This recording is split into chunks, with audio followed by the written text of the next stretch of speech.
Good evening, Shane Human. I'm excited to be with you. Excited about our subject matter. It's like a futuristic, like movie kind of thing. It's a what if statement. What if question? What if you were able to go back in time and do everything over? What would you do? What would you say to your small self, knowing what you know now, to make yourself better or to be equipped? Or what wisdom and guidance would you give to your little self before they became your present self? It's like a matrix kind of thing.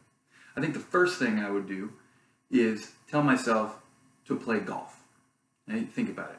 When I was a kid, my parents hated me apparently. They put me in like t-ball and soccer and all these like athletic events. Golf, you don't have to be athletic. You can be overweight, you can be underweight, you can not know how to do anything remotely athletic, run. You don't even have to run. You just have to carry a bag. I carry a bag to work every day. I can be a golfer. But no, I was put into these things that I was destined for failure. So, first things first, with your small children growing up, get them into golf.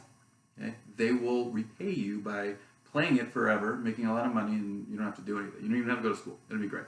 But if that wasn't the case, where would I be? What would I tell myself? I think it all revolves around 2 Corinthians chapter 3, verse 4 and 5.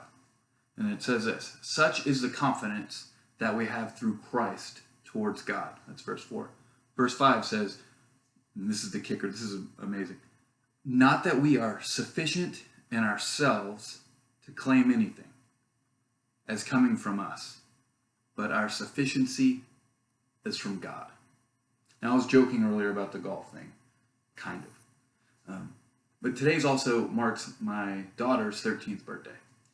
So looking through and preparing for this and thinking about what I'm trying to instill and tell her kind of made it more real for me, because I don't want her to have to make the mistakes I did.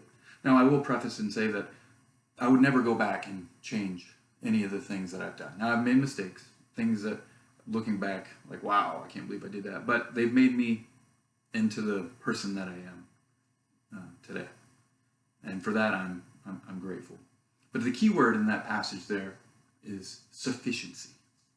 When I look back at my mistakes or look back on my errors and where I got off track and what got me on track is, what did I get my sufficiency from? And for the longest time, that was not Christ. Notice he says this, again, verse 5, not that we are sufficient in ourselves to claim anything, but our sufficiency is from God. And I spent a long time, a lot of my life, looking for sufficiency, looking for things that would claim my heart's desire and make me feel good, whether that is through girls or through drinking or through anything, work, cars, vehicles, all those things, all those created things that can't satisfy our soul. They weren't designed to, and they won't ever.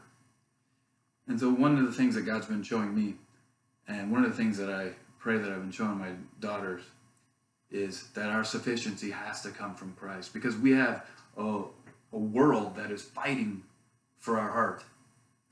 The things that we look at on TV, the billboards, everything is fighting to be sufficient, to try to an attempt to steal that.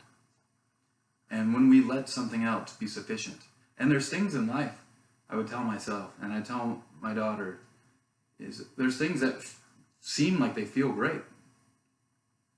And they do for a moment. But they're fleeting. And the only thing that can ever truly satisfy, the greatest truth that you'll ever know, that I've learned, is that Christ has to be all. We have nothing apart from him. We have everything through him. He loves us. He died for us. He wants to have a relationship with us.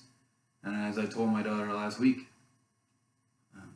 as she's going through her last year in middle school and high school and college and everything, the path of life is going to fight for her love and affection. The only only thing that will ever satisfy is Christ. And so if I had to go back and what if, and I had to do it over, and if I had to talk to myself, I would plead with myself, Shane, don't even attempt to find your significance through anything other than Christ, because it's a losing battle. You will fail because it's designed to. But through Christ, we can have confidence, and we can have hope, and we can have something that'll never fade away. And so for that, I'm eternally grateful.